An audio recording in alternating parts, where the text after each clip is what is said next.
Мемарыяльны комплекс «Гарады-героі». Менавіта так называецца праект Хорынскай сярэдняй школы нумар 2 Рэспублікі Бурація, які прымеркаваны да 75-й гадавіны перамогі ў Вялікай Айчыннай вайне.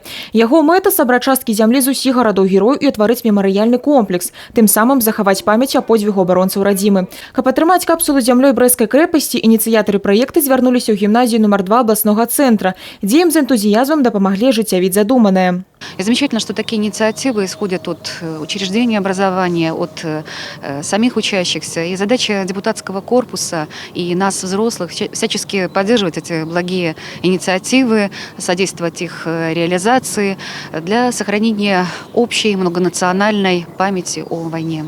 Это важно в первую очередь для молодого поколения, для ребят, которые сегодня у нас были участниками акции забора земли, акции передачи земли в бурятскую школу. Мы должны помнить тех, кто погиб, кто защищал нашу родину и на фронтах, кто ковал эту победу в тылу. И я нисколько не сомневаюсь, что наше молодое поколение, наши дети, они с достоинством будут продолжать те добрые традиции, которые заложены у нас в Бресте, в Брестской крепости. Вечная слава героям. У складанні кветак да мемарыялу хвіліна маўчання.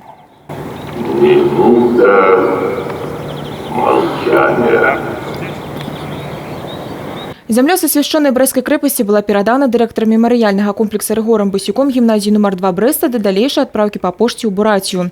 Ганна Буйкевіч, Сергей Мацвейчук, тэлерадыёкампанія «Брэст».